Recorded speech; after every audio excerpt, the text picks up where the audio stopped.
On s'imagine souvent que lire un texte ancien, surtout un texte religieux, c'est comme parcourir un vieux document un peu poussiéreux, très calme.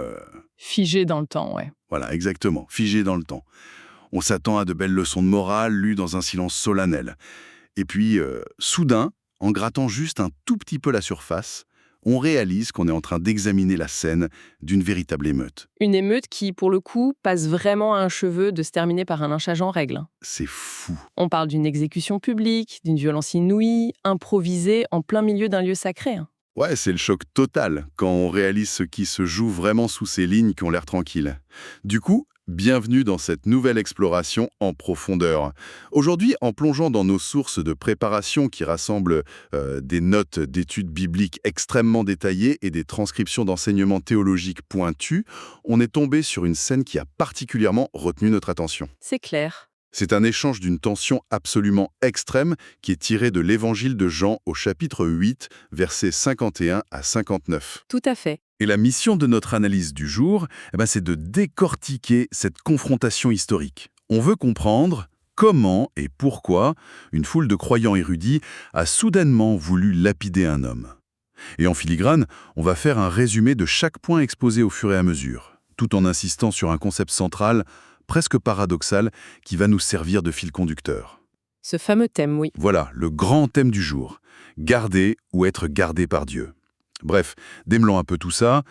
Plantons d'abord le décor, si ça te va. Allons-y. On est à Jérusalem, au 1er siècle. L'ambiance, c'est pas du tout la méditation silencieuse, là, non. Ah bah loin de là. En fait, Jésus se trouve dans le temple et on est juste après la grande fête des tabernacles. D'accord. C'est l'une des fêtes les plus importantes du calendrier juif, donc la ville est complètement bondée, l'effervescence est à son comble, et l'action se déroule très précisément dans ce qu'on appelle le lieu du trésor du temple. C'est pas juste un petit couloir, du coup. Ah non, c'est une cour publique très vaste, super fréquentée, juste à côté du parvis des femmes.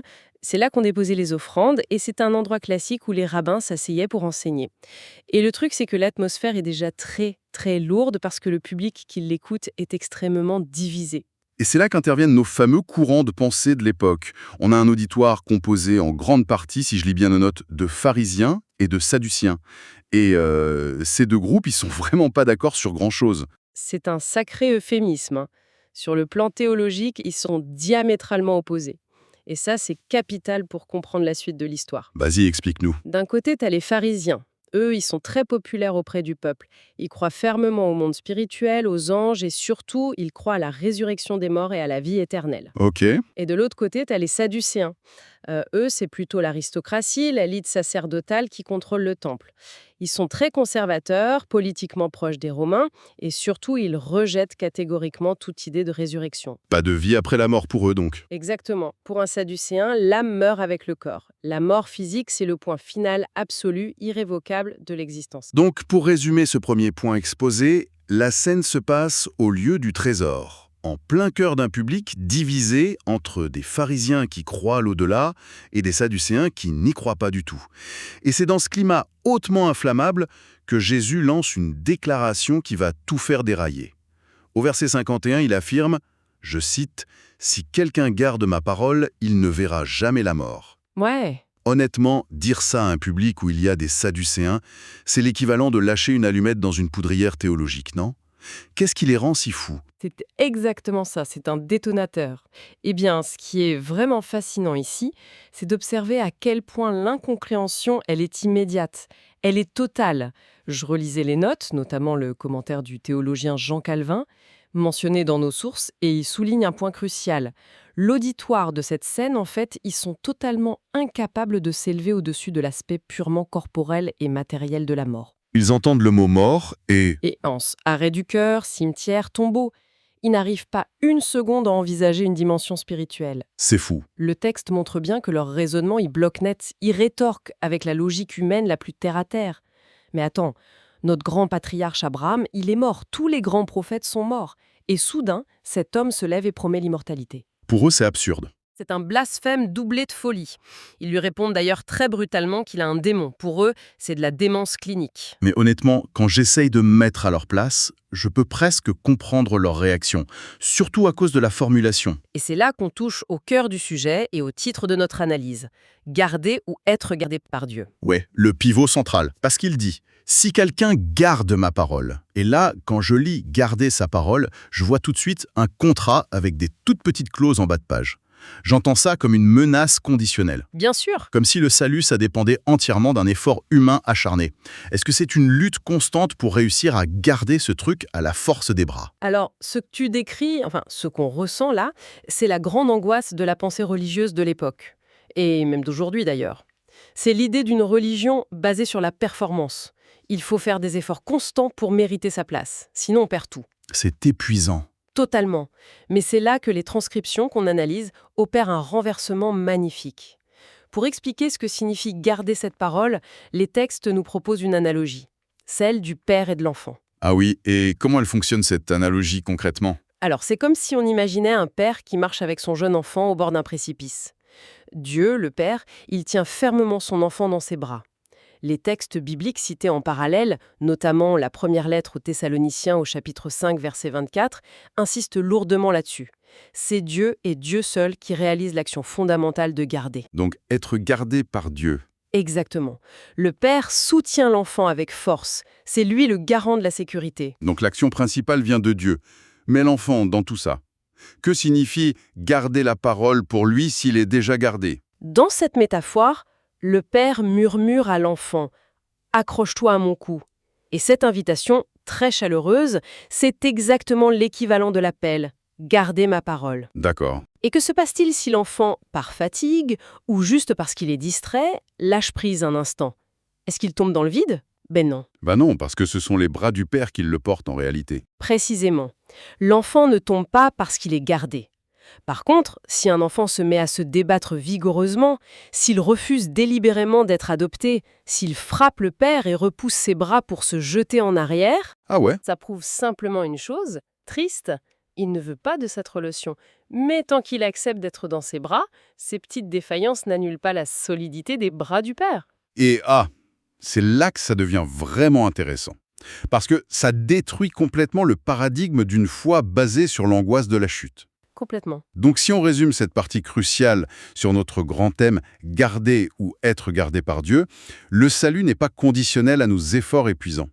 L'invitation à garder la parole, c'est juste le père qui dit « accroche-toi à moi », mais au final, c'est l'enfant qui est gardé par la force de Dieu. C'est un résumé parfait, ouais. Et ça introduit tellement bien la deuxième métaphore abordée dans nos sources, qui m'a beaucoup marqué. C'est l'image de la respiration. Ah oui, très belle métaphore. Comment tu l'interprètes, toi, cette image de la respiration? En fait, on respire pas frénétiquement dans le but d'obtenir la vie. Non. Ce serait absurde. Ce serait comme quelqu'un qui essaierait de gagner son salut par ses propres œuvres morales. On s'épuiserait à forcer chaque inspiration pour prouver qu'on a le droit d'exister. En réalité, on respire parce qu'on est vivant. Voilà. La respiration, c'est la conséquence. Et dans notre texte, garder la parole, c'est un acte réflexe, naturel, c'est un souffle divin. Nos documents font d'ailleurs un lien direct avec la première épître de Jean, chapitres 2.3 et 2.5, qui explique que garder les commandements, c'est pas une obligation froide, c'est une preuve d'amour organique. C'est ça. On touche au cœur du grand malentendu qui met la foule en colère. Jésus parle d'une vie spirituelle qui se respire, pendant que ses interlocuteurs entendent une énième règle impossible à tenir. C'est toute la différence entre s'épuiser à garder des préceptes et être gardé par un Dieu. C'est le jour et la nuit. Ouais. Bon, du coup, en résumé, pour ce point sur la redéfinition de cette fameuse mort qu'on ne verra jamais, si on respire cette vie divine et qu'on est maintenant en sécurité, quelle est cette mort? Parce que, restons factuels, tout le monde autour de Jésus allait finir par mourir physiquement. C'est la question évidente.